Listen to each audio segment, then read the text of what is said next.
to have Dr. Meng give an informational session on the Hackathon MIT App Inventor Programming Bootcamp. Dr. Meng is an experienced and passionate educator who seeks to train middle and high school students in innovation in the STEM fields. His students have won dozens of top awards in the most prestigious national and international science competitions, including International Science and Engineering Fair, Regeneron Science Talent Search, Davidson Fellowship, Hackathon Hack MIT, and others. So I'm going to pass it to Dr. Meng to predict in his presentation.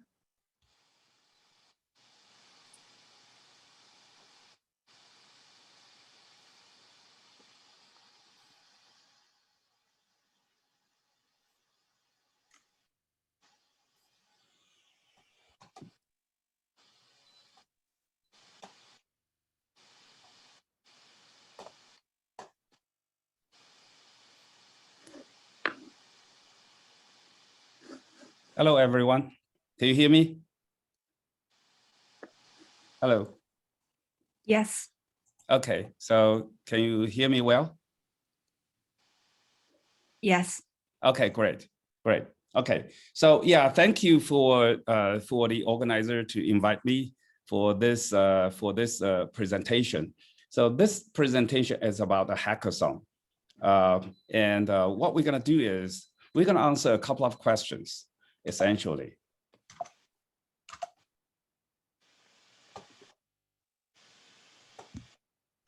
So what is a hackathon?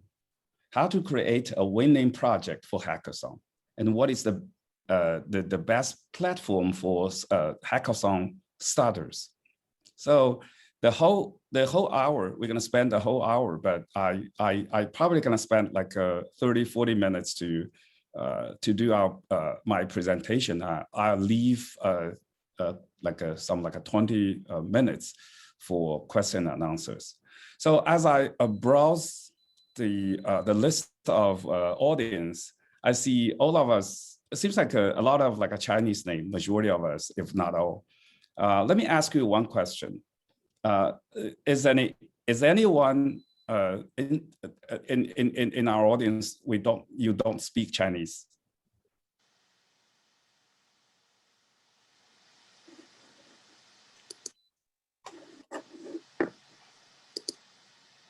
Okay, another question is, let me see what we say. If you don't speak Chinese, can you put on the, just type in the chat.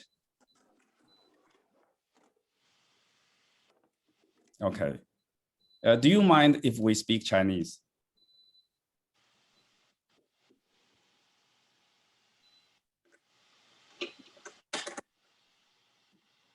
Hi, Kelly, what do you think?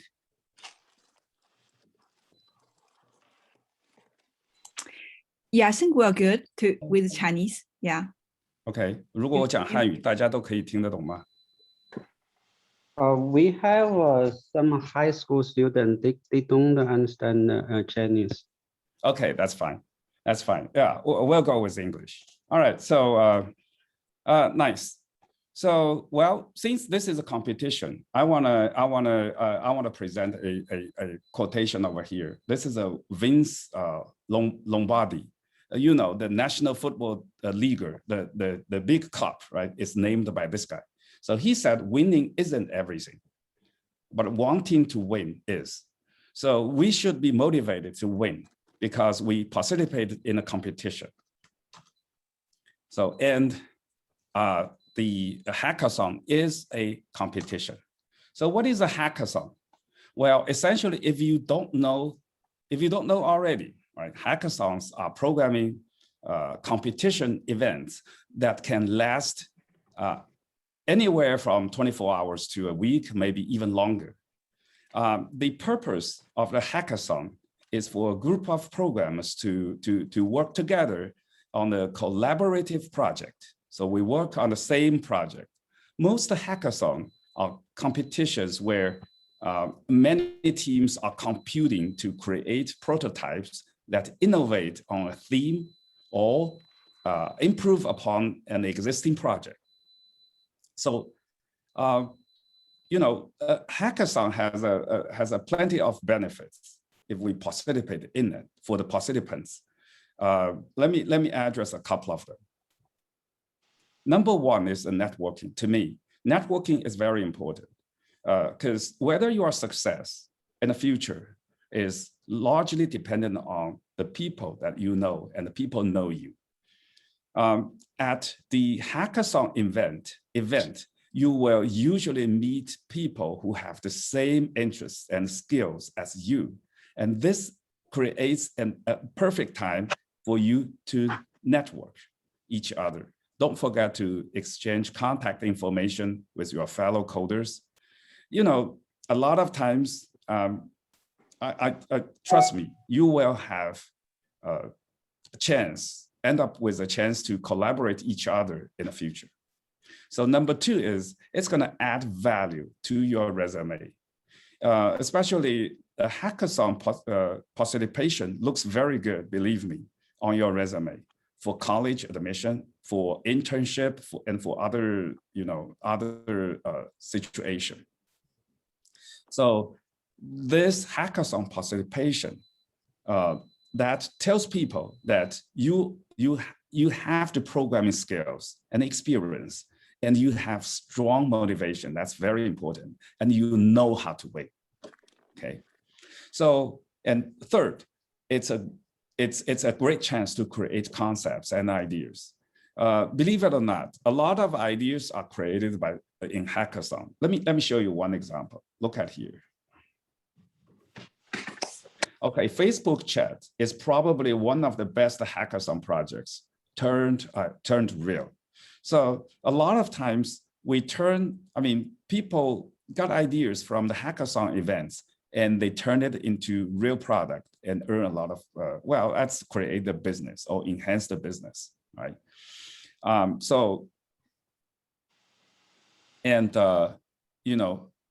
Last but not the least, right?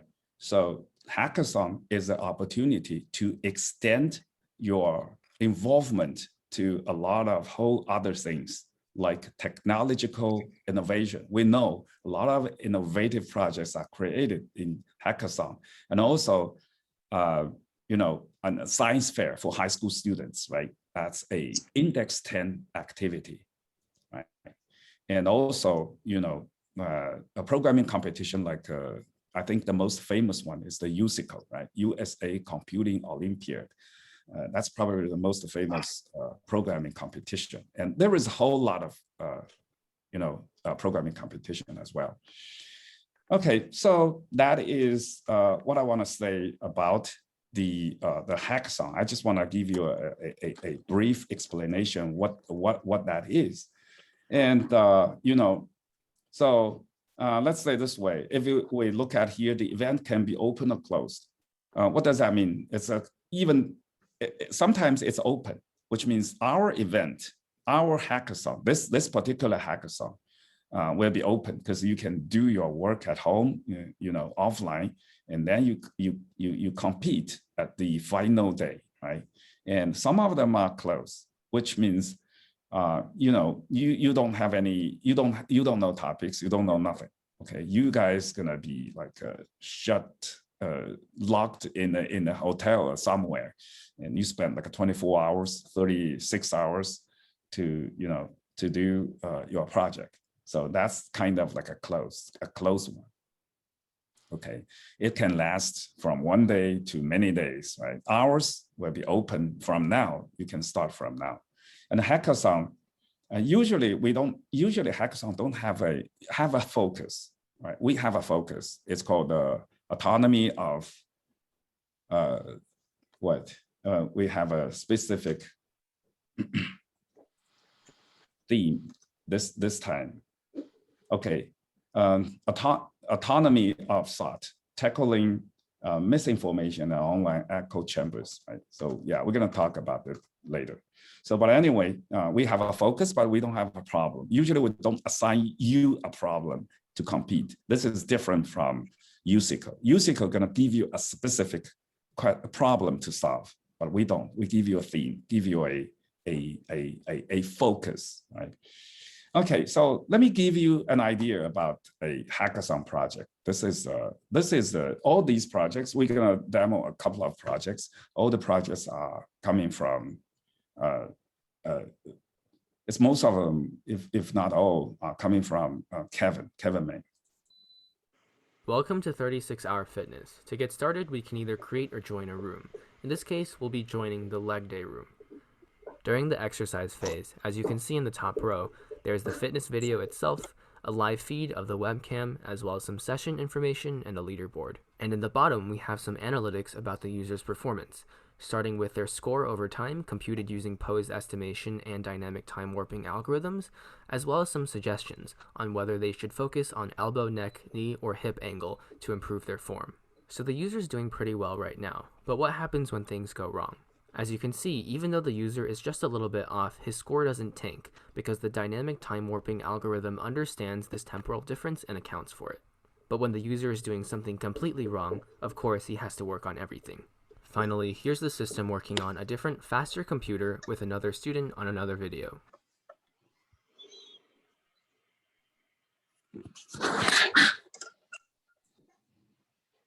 Okay, so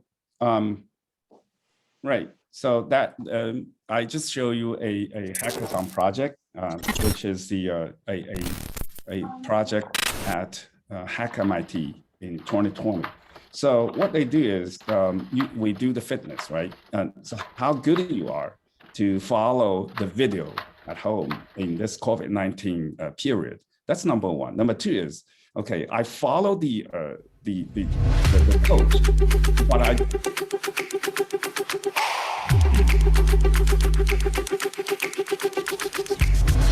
Welcome to 36-Hour Fitness. To get started, we can either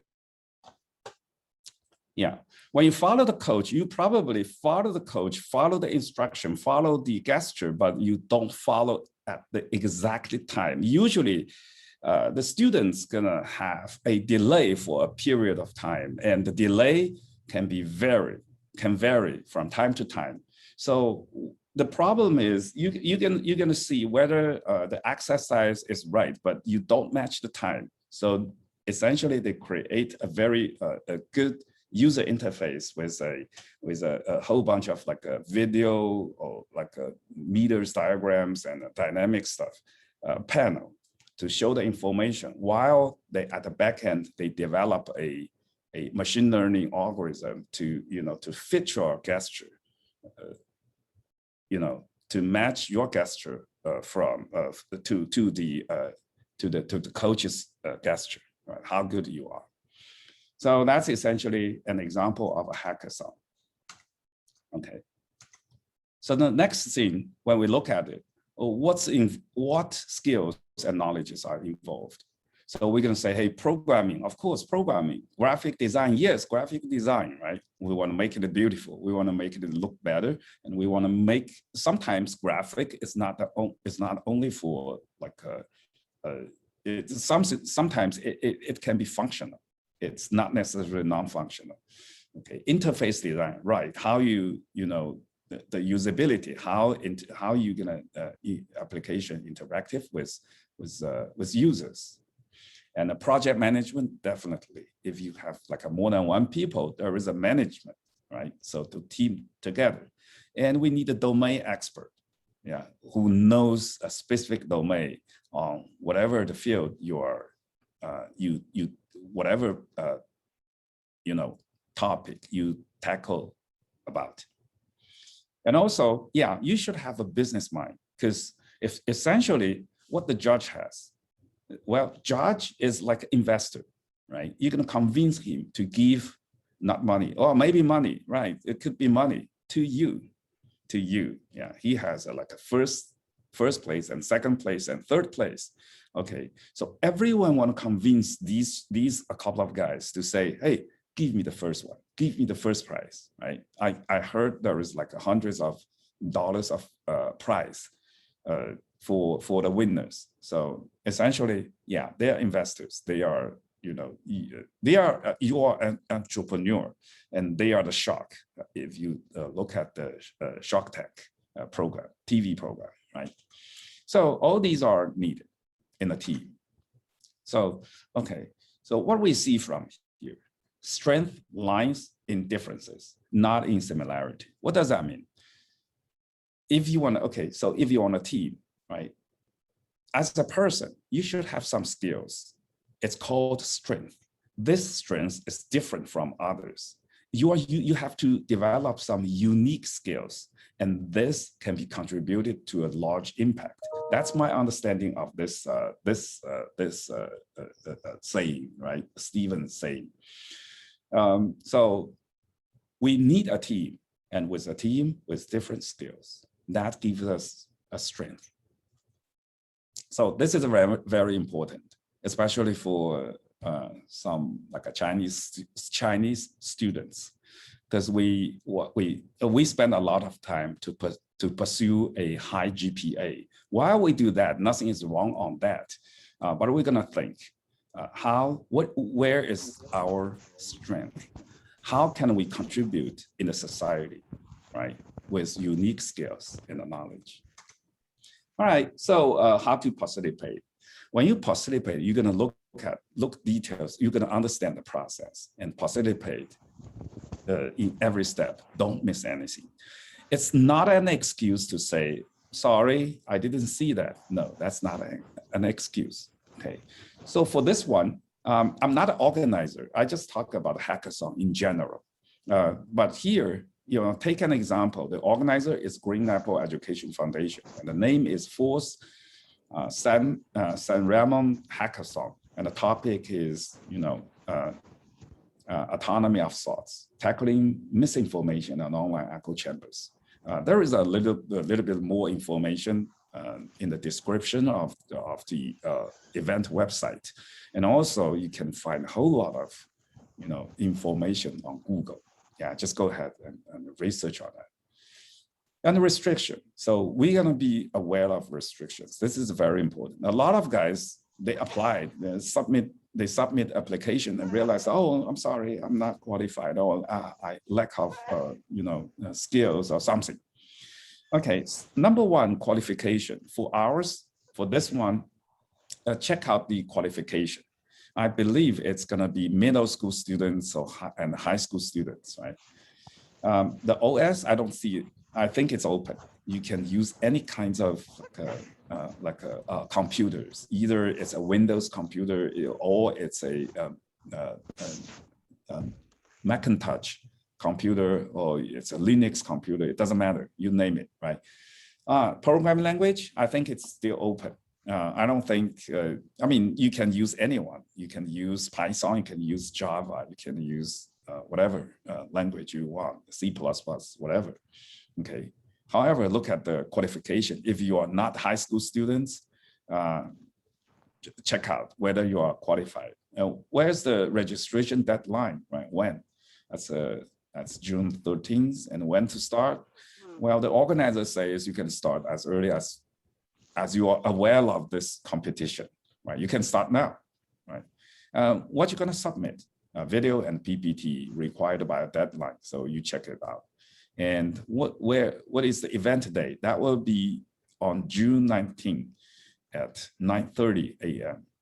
Okay, I just want to remind someone, a lot of guys like myself, a lot of times I do things at the last minute. That's not a good habit, okay?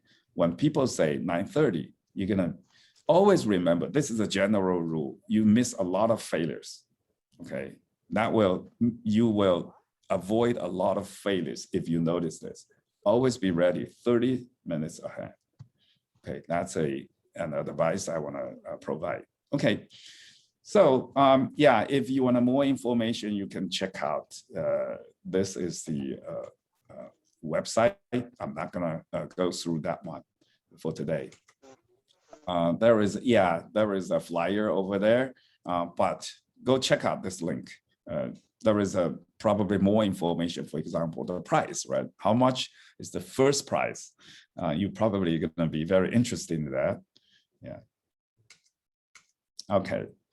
So about this one, I probably can provide a little bit information. A start point maybe, okay, so there is a lot of places you can start with your research on the topic, but this is one of them. The one of them is this is also from Kevin May. He was invited to GPU technology in 2020 in November of last year. He presented his presentation along with two CEOs of two other startup companies. So it's really cool. I'll show you what he did for the fighting misinformation.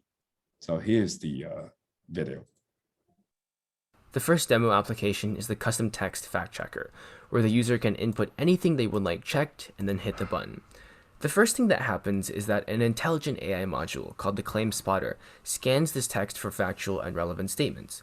Now, once the user wants to check a certain claim, they can click on it, and here the claim checker is employed.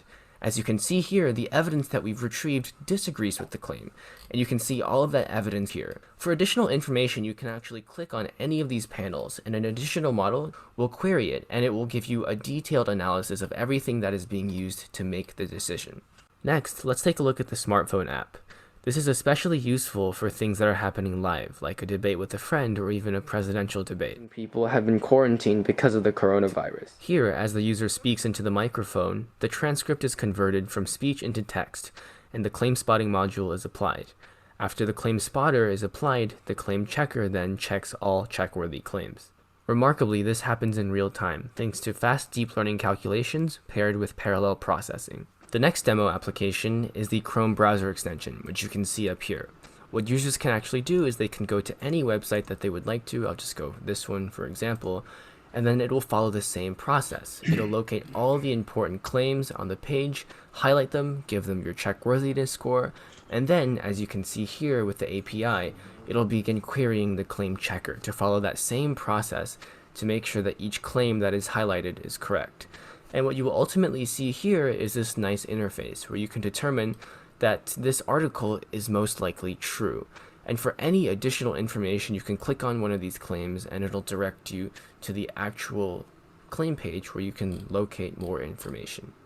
Next up is the video checker, where a user can upload any video they like, and upon clicking the button, a speech-to-text algorithm will transcribe the speech into text, and then the claim spotter will be used to identify important parts of the sentence to check.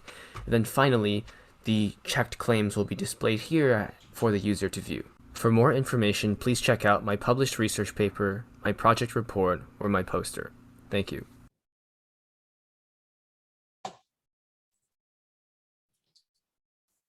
Okay, so so there is like a 4 applications of how to fighting misinformation. So you're gonna check fake news. That's number 1. You can you can record. You can type in a statement and check whether is that right or wrong. The second thing is you can open your browser. You just write. You just install the extension. Chrome extension to your browser. That browser is going to highlight everything about true or false that is trained by the artificial intelligence. Number 3 is you can actually convert a speech from voice to text in order to check whether it is true or not. And also there is another one. I think it is very well. Guess what? They want to provide in the presidential election, they want to provide, do you know, in California itself, there is like a 40,000 positions who needs to, to be elected. So the election, I mean, there is like a whole lot of thousands of positions who needs election. So they need to debate, right? So this is some tool that you can capture your opponent, right? The other party, that anything wrong, any mistakes, mistake statements in the real debate, and also it is good for the trial debate. So well, this is something, right? You can start with this one. You can search on this one. If you need more information, probably there is another place you can check out Kevin's personal page that he has something really cool on this. If you look at the 36-hour fitness, that's the grand prize in the Hack MIT. And also the one that we just mentioned, there is a lot of things, a couple of more things, some papers about the fighting fake news. So that's where you can start a research. Oh yeah, of course, you can start from anywhere, but this is a good point to start with. Okay, so another thing is, aside of ideas, sometimes idea is, see this guy, right? Ad Catmull. What he said is getting the right people and the right chemistry is more important to get the right idea. Okay, so if you have a good idea, that's not sufficient to be successful. To success, you need a team of people, that's good people, right? Let's see. Well, let's jump into the next one, the next topic, how to build a winning hackathon project. Number one, I want to say, yeah, you got to plan to win. As we said, winning is not everything, but want to win is, right? You're going to target to win. If you don't target to win, you won't win. How to target win? I think there is a couple of things I want to, I want to say. So number one, you have to be motivated to attend a lot of hackathons, not the only one, but this is one for sure, right? So you gotta be like hungry to win, and plan and prepare for hackathon in advance. You're gonna be prepared, study how to prepare, study topic, seeking ideas, right? And sharpen your programming skills. Yeah, don't think you are ready for everything. No one is ready for everything. So for any campaigns, you need to sharpen your skills as well and find your team. That's something, to do a good preparation, especially if you are first-time participants. You're going to be really, really, serious about understanding the process. Okay, the second thing is you're going to form a good team, right? A good team. Needless to say, a team is very important. That's just we mentioned. But what kind of people you want to include? This is my suggestion. This is my personal experience. Number one, first, good friends. Yeah, it is very important that a team have good chemistry, right? When the team has good chemistry each other, it will be easy to work under pressure and create like a cool stuff, right? So good friends are among of this. Number two, what kind of number two? The guys who has prior experience, right? Obviously, experience is very important. If you do a thing, the second time you're gonna, the second time you spend like a half of the time of the first time. Why? Because the first time you don't have experience. If you experience is important and precious. So get someone who has experience. Number three, okay. When you find someone who can supplement your skill, you don't want a whole team knows exactly the same thing. As we said, you need someone who knows front end, back end, the graphic design, leadership and business process and domain, right? Domain knowledge, right? So you need all kinds of people. You need someone to supplement your knowledge instead of you have exactly the same knowledge, right? So, okay, yeah, I really want to say one more thing. Well, actually, we mentioned that, but I want to emphasize that you need someone a good leader. Yeah, a good leader is critical for a team to ensure a success, right? You can look at a lot of companies, right? Whether the companies is good or not, right? Engineers, I don't think that engineers are, or managers are much different. The difference is the leader, right? That's what they do and who they hire. That matters. Okay, find that will ensure your success. Okay, so what else? Okay, build your team, right? Okay, and then validate your, think through your ideas. Yes, you're gonna think, initially you probably have no idea, and then you have a whole lot of ideas. And then you probably need to narrow down to one idea and also limited number of features. You don't want to do everything, even for one thing. You don't want to do every aspect. So you're gonna think through this, and you're gonna validate your concept. What does that mean? You probably think this is so good, and you got excited. And let me tell you one thing. A lot of times, this idea may not be good. There is a lot of drawbacks. Maybe someone has already done this. There are a lot of reasons that most of the time, a good idea that you came up with may not be a good idea. Yeah. Okay, so what you're going to focus, right? You're going to focus on what's called an MVP, minimum viable product, which means when you do, this is a prototype. Okay, another way to say is this is a prototype. You don't want to do everything. Okay, you're gonna do main features that attract the people. You don't care about some trivial features, but what are they? You and your team gonna needs to discuss what should be included in the MVP.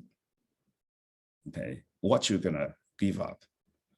Okay, know your audience. Sometimes, yeah, you should know your audience. I think different audience, they judge the thing a little bit differently if you really want to win the first prize. Why is that? Because it's not critical if you don't win the high prize, but if you advance the very high, different people, they are subject. People are subjective. If he is a businessman, he probably gonna give a little bit more weight on business side. If he is an expert, technological expert, he probably gonna, judge more, give more weight on technologies. And if he's a teacher, I think he probably gonna be a little bit balanced. Just know a little bit about your audience, but especially for this very competitive hackathon, right? Okay, choose the right approach, right? You're definitely gonna choose the right approach, right? So what kind of environment, what kind of programming language, and what you're gonna develop. This is what I wanna recommend. Always focus more on front end than back end. What does that mean? The front end is people gonna see, right? People gonna interact with. So if you fail on that part, people gonna lose confidence on your application. So you're gonna be focused on your front end, okay? Your front end should be fully functional, okay? Don't let people seize you with some mistakes. And at the back end, it's not necessary to be perfect. Set up a backend, that's a huge amount of work, and people knows that, okay? And for hackathon, the purpose is demonstrate your idea and see its feasibility. Right? Okay, so another advice I wanna give you is pause yourself with short breaks. What does that mean? Give a little bit of rest. Okay, a lot of times I see 3-4 people, they don't talk each other. So don't leave me alone. Okay, I have something to do. I don't want to eat. I don't want to. I think you should break. Just like in the company, we have sync up meetings every day, right? Yeah, even like 10-15 minutes. So people know what we're doing each other, and people are gonna give advice. I mean, avoid a lot. I mean, create a whole lot of better idea. Maybe I mean other people, your team member, gonna maybe enhance your idea. Maybe they can point out a lot of like possible mistakes you would make. So that is important. Okay, have breaks. Okay, treat yourself. Don't just typing. OK， 然后我们中文叫做只埋头拉车不抬头看路，这个不行。All right, so OK, last but it's absolutely not the least, right? It's more and more close to the judge, right? A presentation is spent a lot of time. I know everyone has a limited amount of time. That's a restriction. However, plan sufficient time for your presentation. A good presentation gonna definitely lift you. And if you a poor presentation will make a good project fail. Okay, let me give you an example of a final presentation. It's a live presentation. Check it out later. All right, thank you. Joint positions on stop you from achieving your workout goals. We have a trainer or a friend next.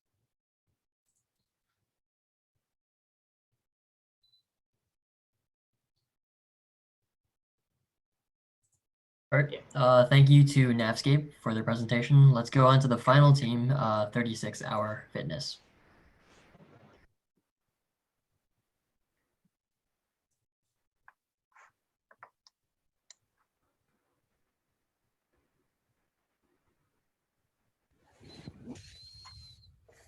Hello, today we present to you 36.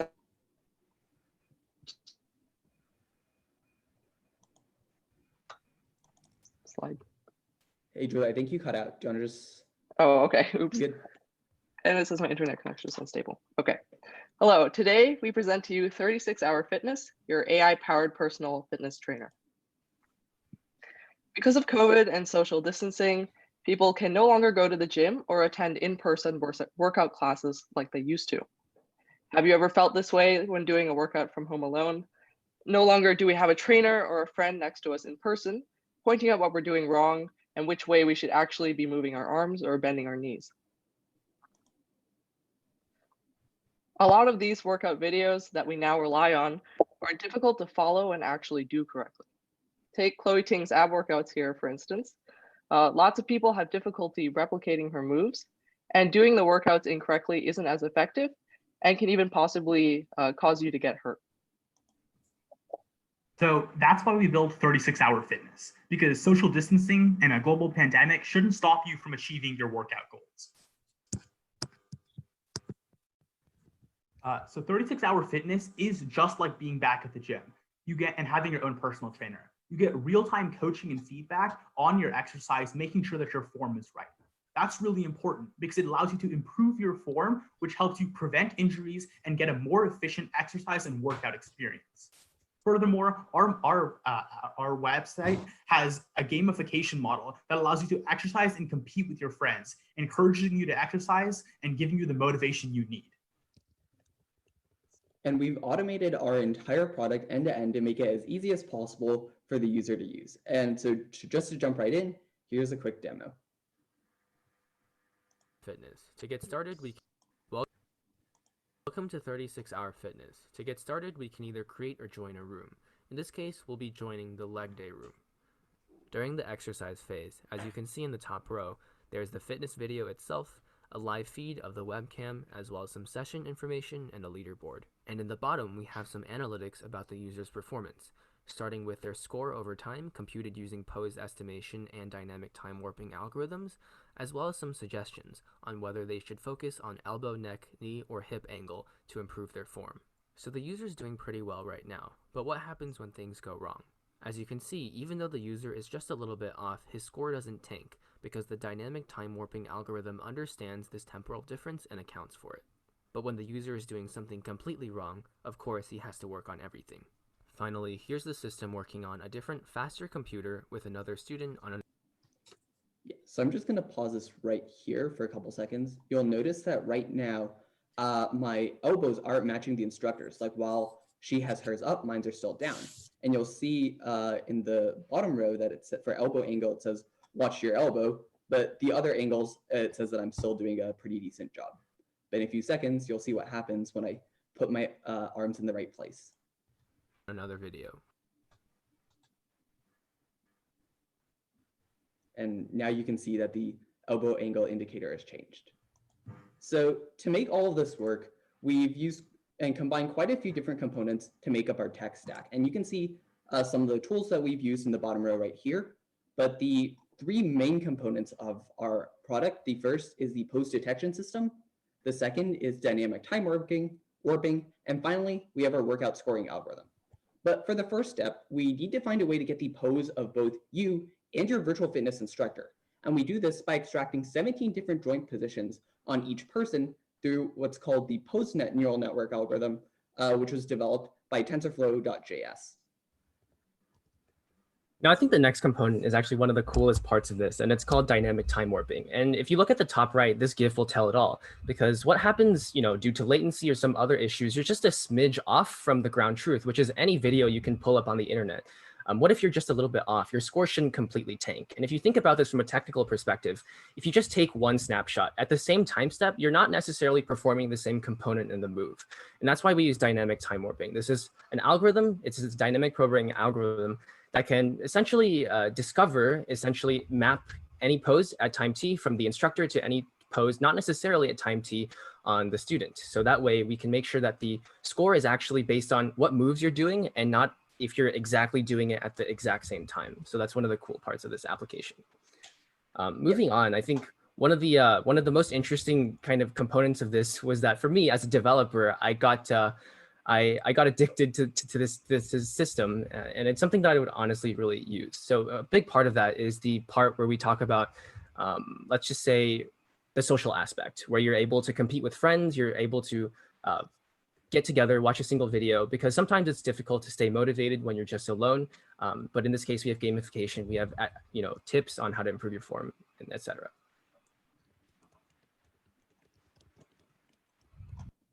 There's also a lot of applications for this. It doesn't just go for workouts exclusively. It can be applied to things like dance classes for fun and things like physical therapy. The options that you can do with this are kind of widespread because it just uses a general algorithm that we have created in order to make sure that your form is right and matches someone with more experience and more talent. Yeah, and that's all. So 36-hour fitness allows you to get better exercise, be more efficient, and work out with your friends. Does anyone have any questions? What was the name of the dynamic time warping tool that you used? So this is just it's a fairly standard DP optimization algorithm, so we implemented it. Cool. And one question, I'm only semi-familiar with DTW. Do you have to provide, I think, sort of like a cost function or a cost matrix? Because if my memory serves me correctly, it's unsupervised, right? And it basically is sort of like an unsupervised, almost like clustering over a time dimension to try and map two signals together. So if I'm not wrong, can you just comment on what kind of assumptions you made or what kind of cost function you used? Sure. So the cost function is just defined very simply as the Euclidean distance between the ground truth and the video. And so just to bring this up, since I don't think we clarified that exactly, you can select any video you want and then upload it, and then you can figure out how to match that video. So you're absolutely correct. We define the loss function as I just mentioned. And then there's also another component to this, you don't want your dynamic time warping to be matching your moves that you did at the beginning all the way to the end. So we have to impose some kind of window constraint. And this is also, a window constraint. So this is a fairly well-studied problem. And so our proposal is to integrate this non-trivial, to integrate this solution into a non-trivial problem. So yeah.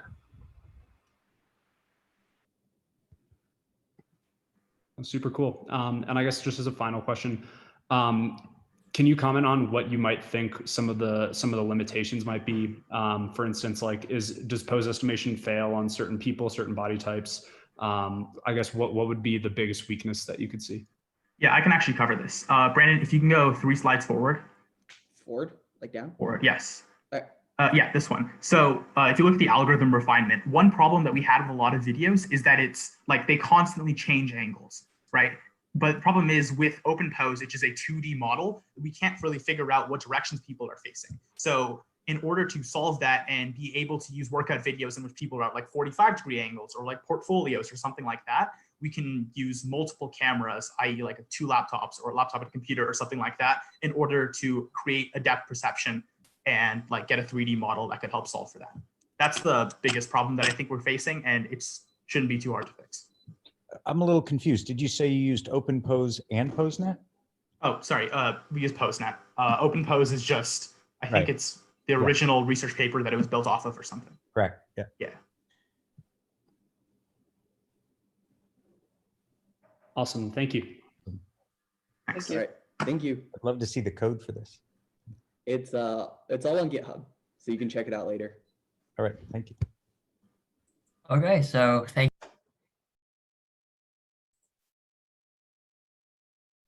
Okay, so that's an example of the presentation. There is a couple of components, right? What is your problem? What is you're gonna validate your idea? What you're gonna pitch it? What is the benefit and what you're gonna do? Especially what is the innovative part, and also you're gonna present what kind of applications. We want to see a lot of applications. How we're gonna use it, and maybe answer some of the question to evaluate your, the challenge part of your work. So, but so that's there is a lot of examples. You guys can find it in the website. I believe in the competition website there is a couple of like a page. It's really a good one. They are really good ones, so you can learn from there. All right, so the next one.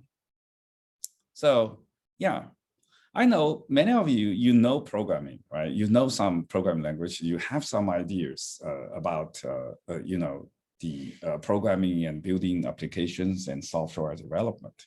Okay, what if okay, so if you want a team, if you want a team together, you're gonna find someone who you guys all know. You all know this, right? It's sometimes it is not easy, and that's number one. Number two is, especially for starters, right? You say, hey, I don't have a whole lot of programming experience. Maybe I have some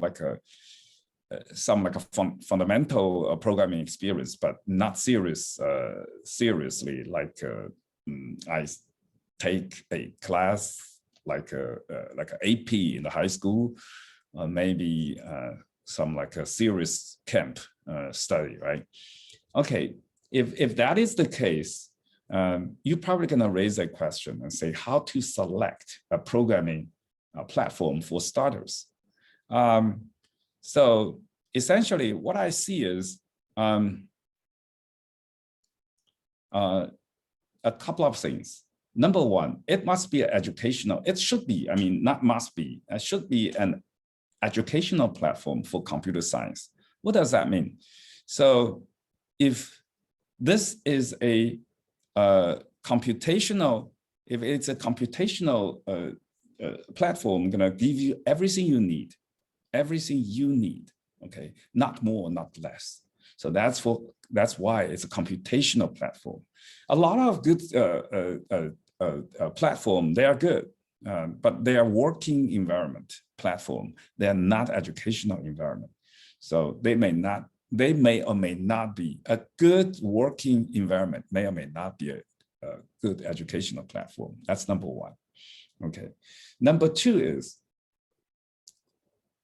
you're going to focus on computational thinking, especially for starters. A lot of guys trying to say, hey, I want to know different languages. I tell you one thing, for a decent programmer, a programming language is nothing. Okay, so if you know 5 programming language, the 6th will be like it's pretty much you can start work on that without any like a learning curve or with little learning curve, right? But the important thing is the computational thinking, the critical thinking. Here's the thing, especially for people, a lot of people, they hate programming. If you heard about that, some people hate programming. Why is that? Because programming, you're going to do 2 things at the same time. Number 1, think about the logic, critical thinking. The second, coding, right? I'll tell you one thing. Look, raise your left hand. You draw like a circle in the air. Can you do that? I bet you can do that. Okay, raise your right hand. Write squares. Draw squares in the air. No problem. What if you do the same, to do the 2 things at the same time? Draw circle and do circles. I don't know how to do that. Can you do that? I bet very few people can do that. Most of people cannot do that. Not all, most people, pretty much everyone cannot do that. Why?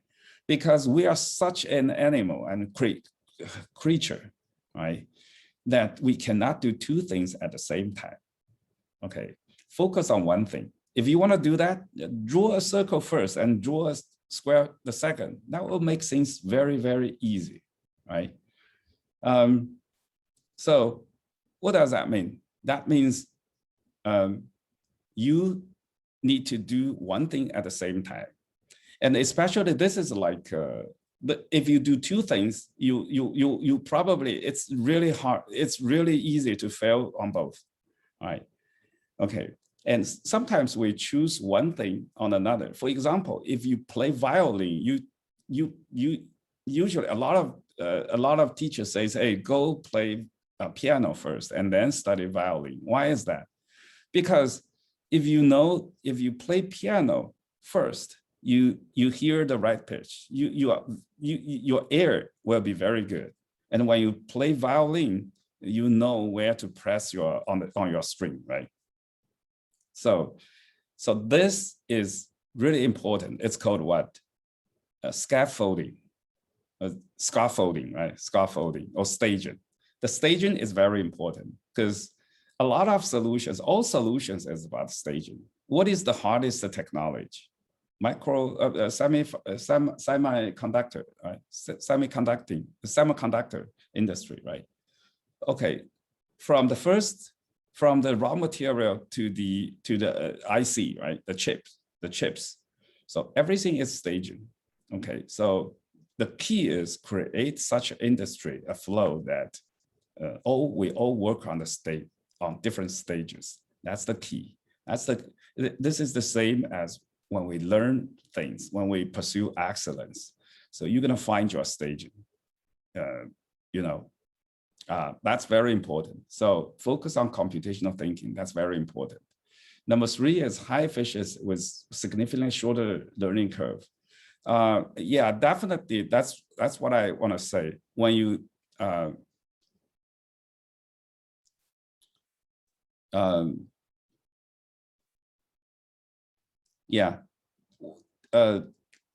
if you get the right order, do one thing at the same time, get the right order, the sequence, right? Do something first and something second, something third.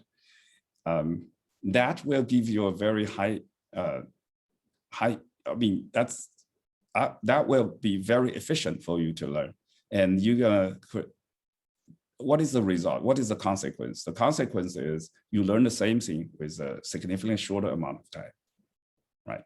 So that's one of the criteria I select the platform.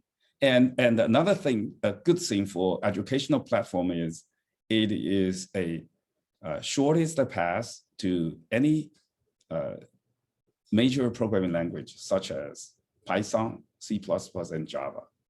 And also the second thing is easy to translate. I mean, what about if I study this kind of thing and it's hard? Well, it'd be hard to translate to. I mean, if how much time I need to spend if I want to learn like a Python or C++, given I understand such a selected platform, the shorter the better, right? Usually the educational platform gonna gives you that will reside on a central part to any other, central position to any other major programming languages. And believe me, it is very easy to translate. Why? Because I have an experience with Kevin. Right? Kevin did MIT App Inventor in 7th grade. And in 8th grade, he did a project.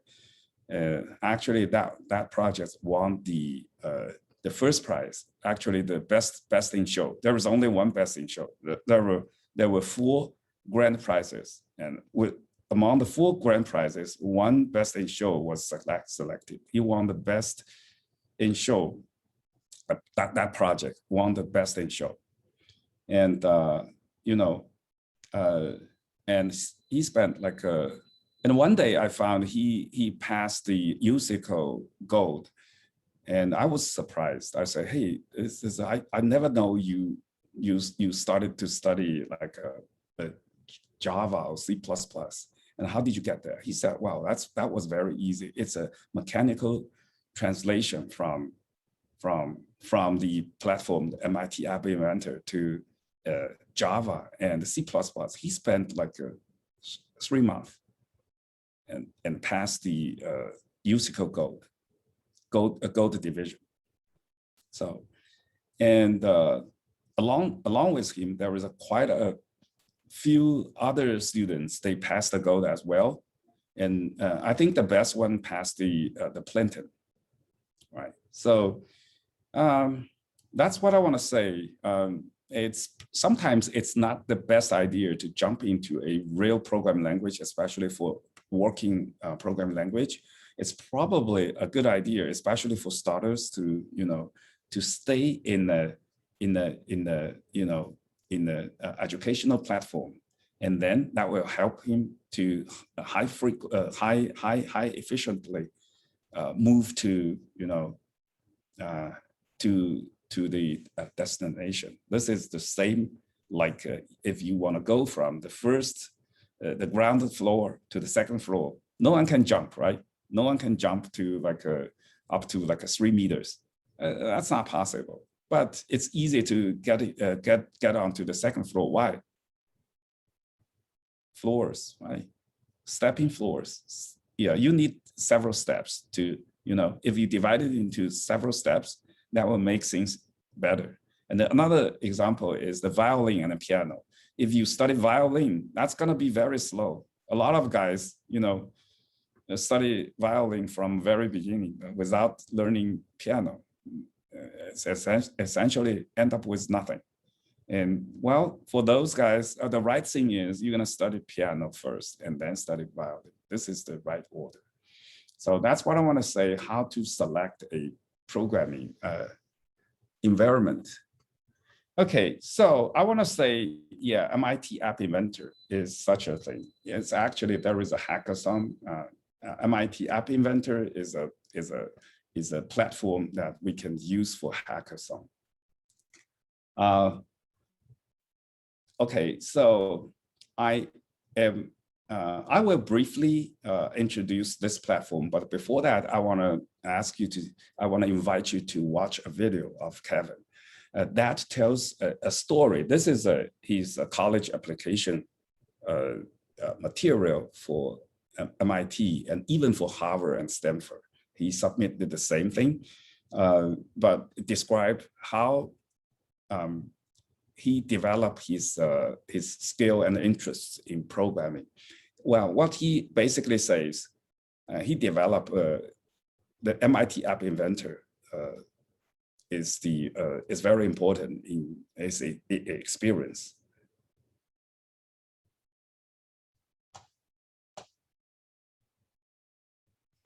Let's see.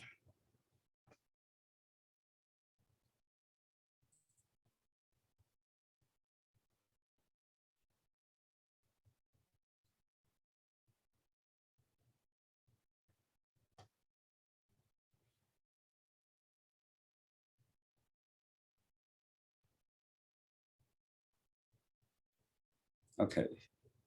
Hi there, my name is Kevin and welcome to my Maker portfolio. Let's dive in.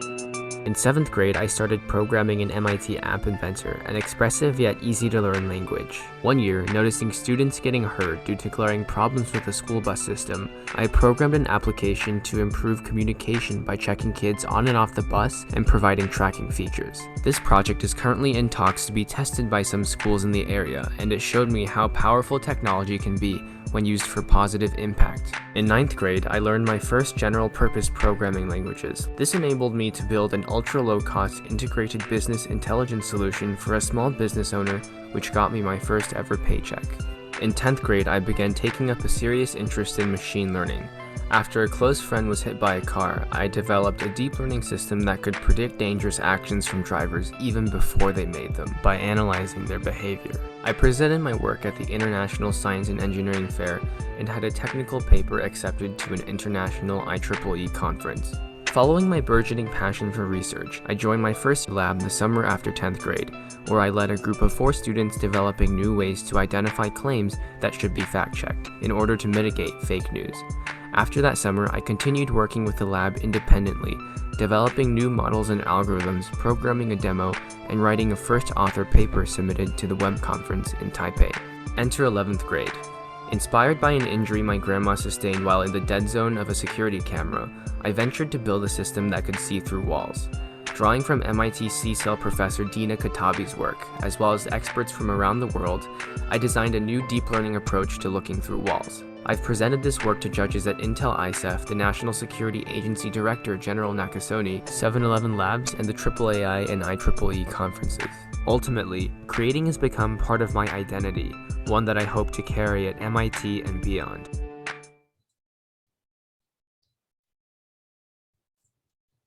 Okay. Yeah. Essentially, all the applications are created by Kevin by himself. And the first one and the last one, the game, the poker game, that was the one he created at the seventh grade. Essentially, what it does is you can randomly draw 4 cards, right? And you can calculate using any operations, addition, subtraction, or multiplication, division, to make the 4 numbers into 24. So I think a lot of us already played that kind of that game, right? So he made that. He can internet. He used the Wi-Fi to connect anyone in the world. Having Wi-Fi can join them, can join the game. So that is the one he liked. He even played that. When he has time. That's the way that he make friends.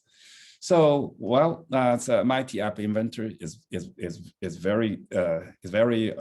a very good platform. It's created by MIT professor at Google, and then it moves back to MIT Media Lab. MIT Media Lab is one of the most famous lab, right, in MIT.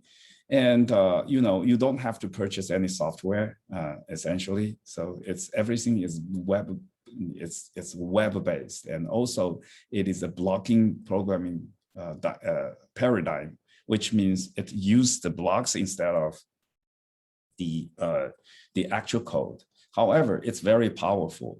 I try to use it. I use it to teach UC code from nothing, no knowledge to UC Brown's division problems with my students, and 100% of them were able to do that. So with this one, so that's amazing. All right. So I want to say, yeah, there is if you do that, there is you can deploy your application onto your cell phone. Usually this is a very difficult task if you use other languages or other environment. And also it has an open community. You can ask questions, you can discuss. And MIT App Inventor has a gallery. If you can publish your any of your projects. There were how many projects are there? There was like a 40 million projects over there. So that in the gallery, and there is like 10 million developers using MIT App Inventor. This is a larger group than Python and Java. Okay, so right. There is a lot of things, and the last line, if you look at that, the ideas and contributions you can submit to Google Play, which means if a lot of downloads and people gives you a high rating, you started to earn money automatically. Okay, so yeah, we can do a lot of things. I want to say one thing. Is that difficult? No, it's not difficult. Let me, before I jump into what we can do with MIT App Inventor, that's probably one of the last slides, right? I wanna encourage everyone to participate. Here is the sentence. It is not because things are difficult that we do not dare. It is because we do not dare that they are difficult. 用中文说就是说，很多的事情我们觉得很困难。它不是因为它困难，而是因为我们不敢做，它才困难。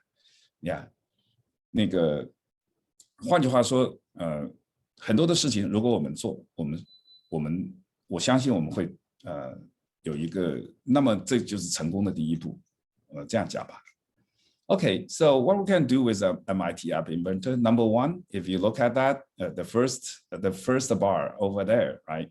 So we can study basics of programming, including like just basic programming ideas with any other programming language. At the end of this class, the last assignment was to tackle a musical problem. The second one is the artificial intelligence. We can do intelligence. Okay, if you know, I know many of our parents, right? We know you guys are AI experts. So we have like 5 core concepts in AI, right? Multi-layer networks, convolutional, CNN, right? Transfer learning, recurrent neural networks, and some embedding and generative models. So these can be covered with the MIT App Inventor. Also, as I said, within a short period, as short as a week or 2, so we're able to start to solve musical problems. That's possible. And look at the last bar. So with MIT App Inventor, there's a lot of technologies we can implement. And what can they implement? Cloud computing, that's a buzzword, database, web development, interactive maps, like a Google Maps, you can add extra layers to show your interests, right? And network connection with Blue and Wi-Fi, right? Internet of Things.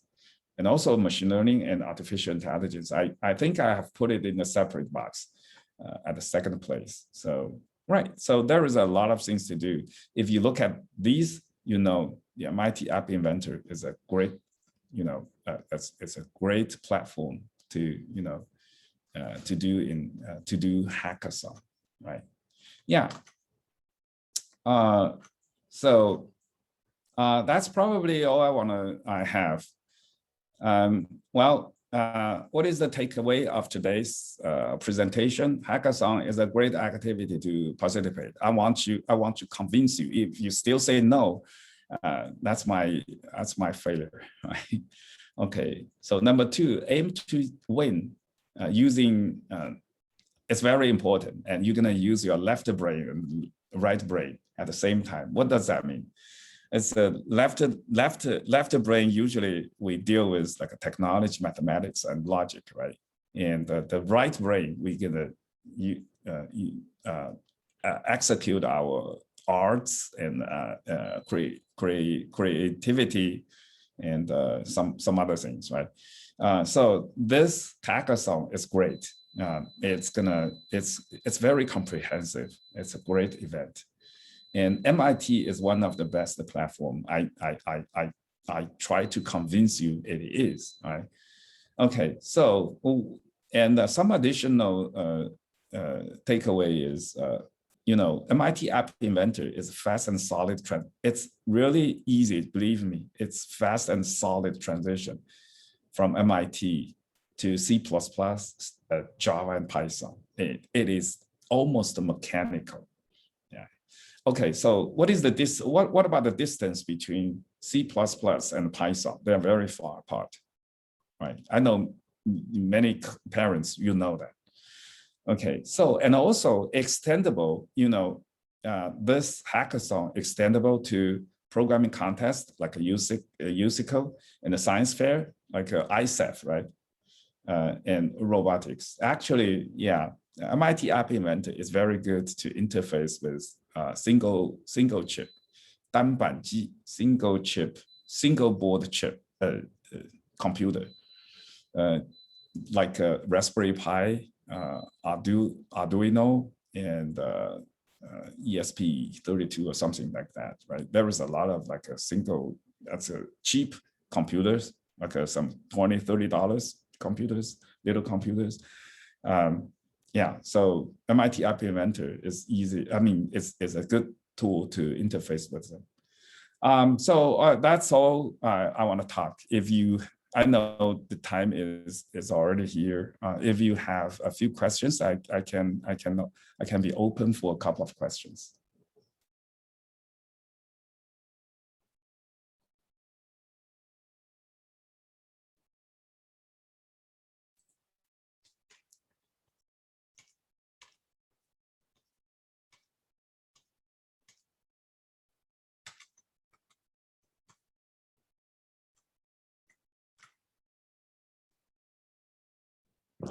Right.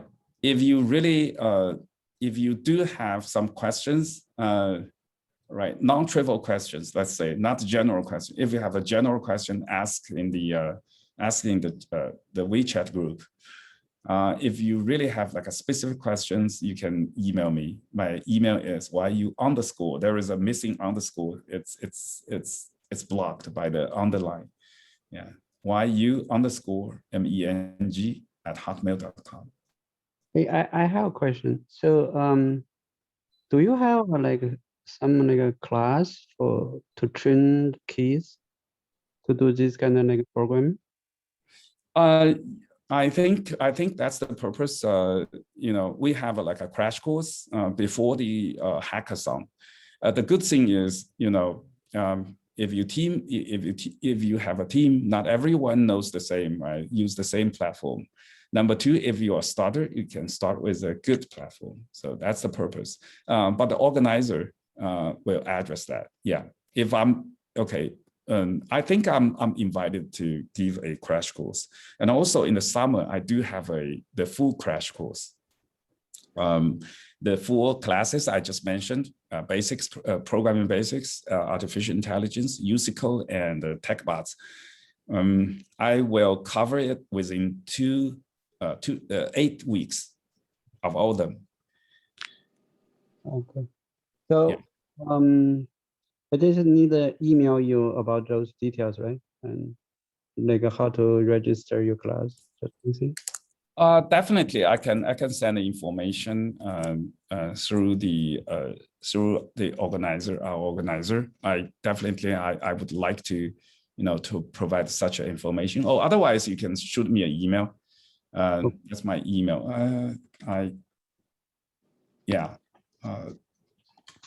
I don't know. The email is always. I think the link is hard to read, right? Let me.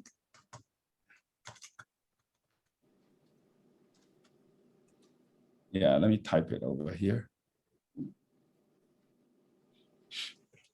Right. I have a question. Can you compare this this MIT App Inventor with the Scratch? Yes, Scratch is a more popular language for kids to learn programming, right? Okay. So it looks like similar, this Inventor. It is similar in many aspects, but extension, I use MIT App Inventor. I like it better. The reason is, if you look at well, actually, if you speak Chinese, right? I have a slide in Chinese. I'm sorry if you only read English. So this is what MIT can do. I'm really proud of this. This is not Scratch can do everything on this. And did you know one thing? There is a program, it's called a UROP, UROP, UROP. That's actually a research assistantship program for MIT students. A lot of students, they apply for this program when they are in undergraduate studies. Well, you know, the undergraduate students, for them, it's really hard to do some real research. They all through them. I mean, all these guys go to the media lab to extend the external components, which means 就是加一些外加的这个插件，他们做了很多的外接插件。所以呢，这些外接插件呢，都可以插在这个MIT App Inventor 上面。所以呢 ，MIT App Inventor 它不光是软件，它可以做很多硬件。你可以看到，我觉得它的这个就是通用性也是比较好。当然，这个 programming language 是这样的，我并不反对这个 Scratch is okay 呀。也许 Scratch 到一定的程度，你可以从 Scratch 然后直接就是不需要，就是说你直接就可以再上，比方说是像Python 或者 Java 或者是 C++。其实我不是很满意所有的这些 programming 语言，比方说像 Python 吧 ，Python 它本身你学不到这个 programming， 它实际上不是一个很好的 programming environment， 它是一个工作语言，它最主要的是给那些非软件工程师，比方说像 data scientist 这种人去做程序用的。那么它的难处主要是在什么地方呢？它是个 script language，you know that， 它的难度主要是在直接调用这些 open source， right？ 就是比方说 TensorFlow 啊什么的，这些所有的 model 我们都不知道，就是里面都是黑的，就是调一调那些 hyperparameter 而已。所以呢，这个呢其实并不适合于学习。那么你说 C++ 倒是一个 good programming language， 可是呢，它的外接插件太少，做任何的事情太麻烦。这个而且 learning curve 也比较长。Java 呢，其实呢是 in between， 也比较好，但是呢，就是它的那些一般来是 Java 嘛，就主要是做这些 enterprise level 的 application 比较好一点。当然，对当今的这些它做算法呢又不够快，就不像 C++ 那么快。然后做人工智能呢又不像这个Python 那样多，对不对？就是好像是那个 library 比较多嘛，对不对？所以呢，这三个 programming 呢，programming language 呢，这是主要的嘛，就是说。其实呢，我觉得呢，尤其是作为 starter 的教学 ，starter 啊，我还是强调呀，因为在很多的时候，我们需要找的是 staging 的技术，并不是一个最终。就像你一口吃不了个胖子，你一步你也做不出来一个半导体的芯片一样。实际上，我们在找这个中间过程，这个中间过程才是体会我们水平的时候，就是一个教育者或者一个家长水平的时候。这个我大概是这样一个意见吧。Thank you. Yeah, sure. Scratch look like for young kids. Yeah, Scratch is pretty good. Yeah, 你换句话说，你可以直接从 Scratch and jump to coding. That's fine.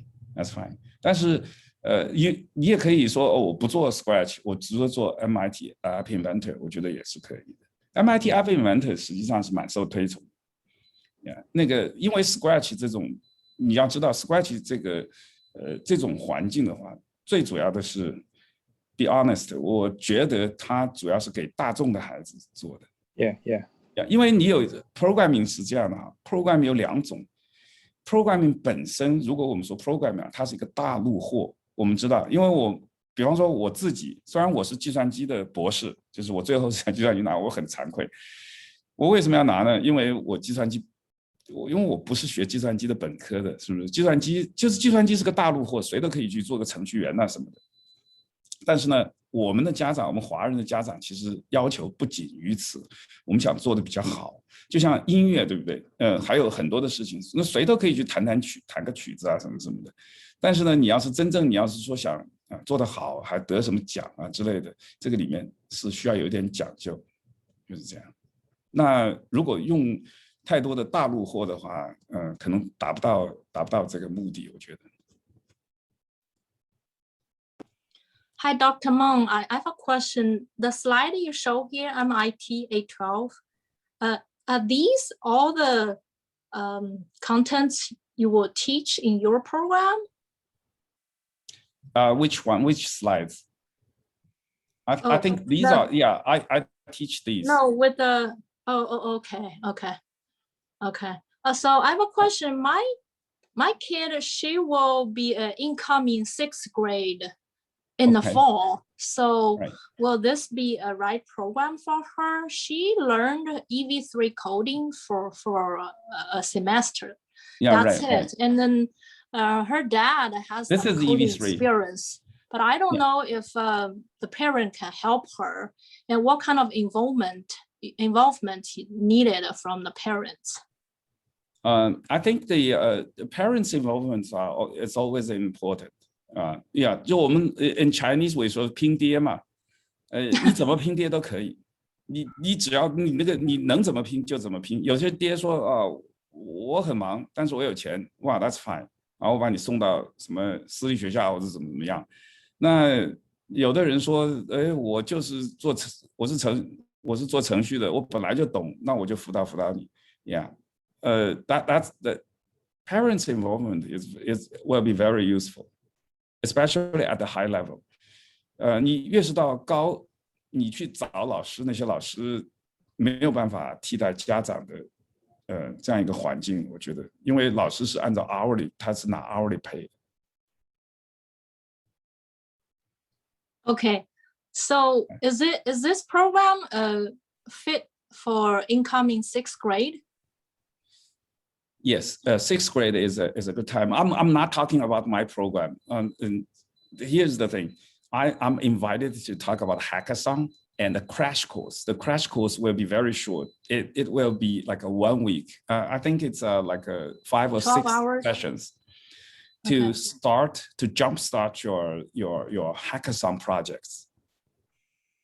Okay. So, but I do have a program in the summer that will be that's another thing. I'm not sure it's appropriate to talk about here, but just shoot me an email. I'll reply with you. Okay, thank you. Yeah. I have a question. Yeah. You want to form a team to participate in this event. So is any requirement for the team member? It can be 1 person or 2 person, like 10 person.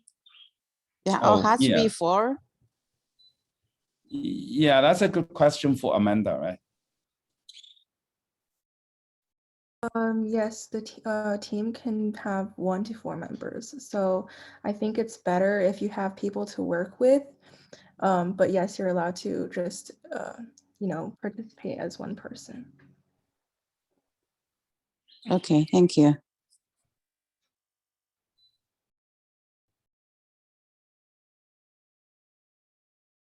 I'm sorry, I have another question. The WeChat, the code, I tried to scan it, but the group is have like more than 200 people. It has to be invited by the person in order to join the group. Yes,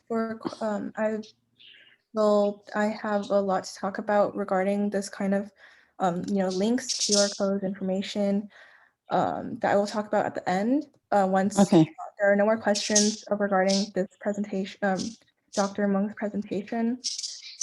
Okay, so thank you. I think that if there are no more questions regarding his presentation, I can start now talking about the rest of the information.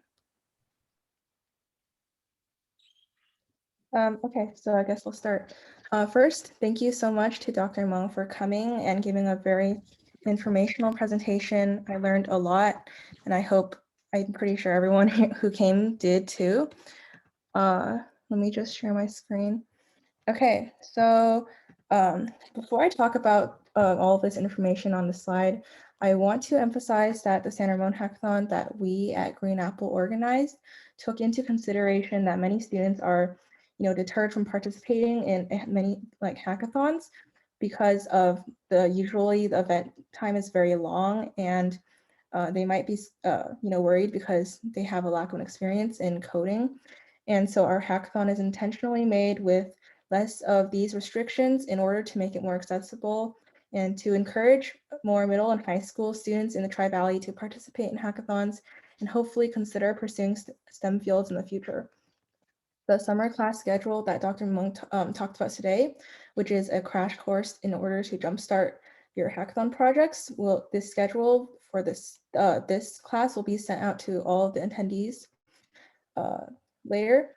And as for the QR code, I was just recently made aware that the WeChat QR code doesn't work because of the group member size.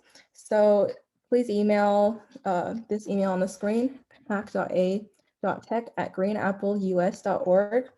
If you want to join the WeChat group and use that email as well for any other questions you have regarding our organization, our hackathon, or other seminar, or just seminars in general.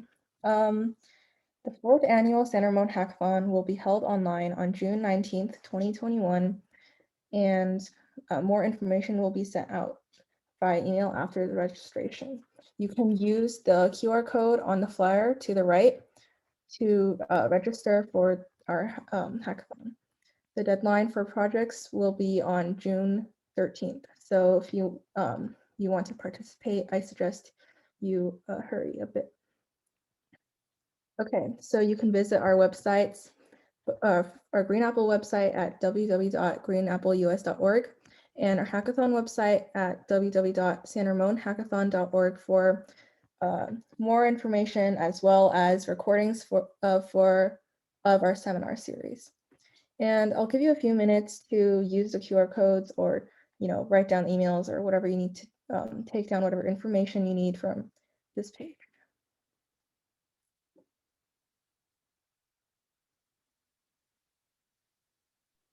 I have a question. Yes. If the kids sign up solo, can you group a team for him, or he has to find his partner? Yeah, all the we won't be responsible for forming the teams. Like the kids are welcome to participate on their own. It's just I feel like it's work, and that if they want to participate, they should put together a team. Let's see. Thank you.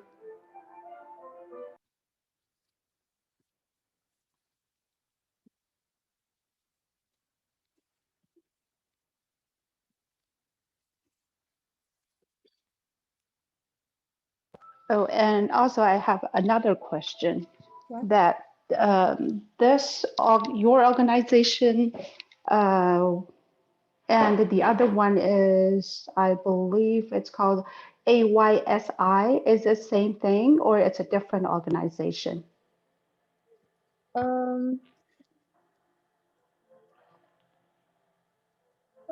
It's a different organization, and this organization we talk about is for Hackathon. It's in North California. The AC is another one. They perform science fair competition. It is in Texas, so they're different. Oh, I see. But they both use the MIT. Yeah, it's just like a Python. Everyone use Python. It's just happened. I see. Okay. All right. Thank you. Oh, as for the team thing, like if you sign up alone, we actually we can help you group your kid up with other people who signed up solo, but I feel personally, I think it's much easier if your kid finds team members on their own to work with, because for just convenience, and also because it might be easier to work with people they know.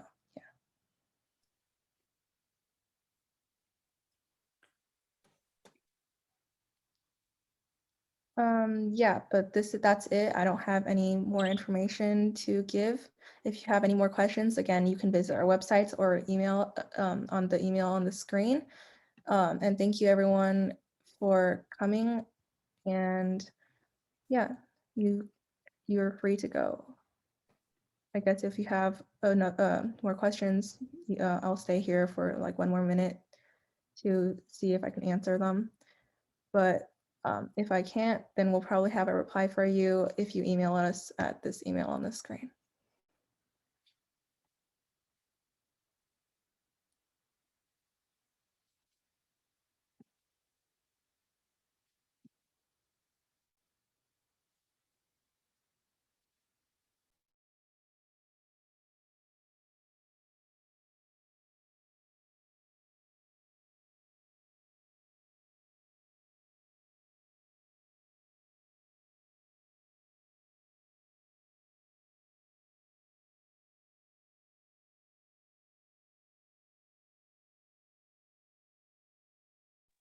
Hey, that a WeChat group already more than 200 members. So how can I join?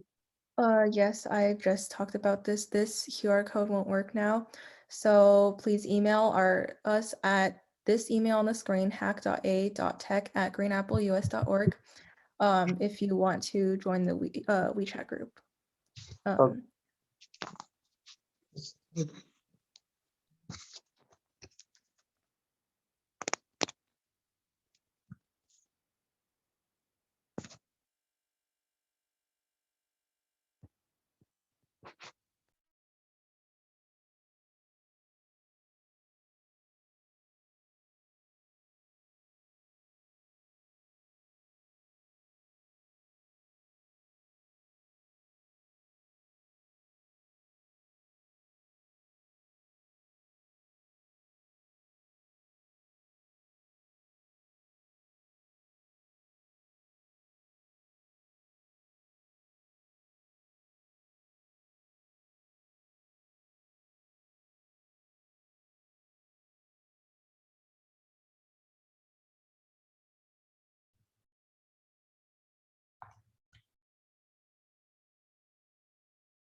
孟老师，谢谢您。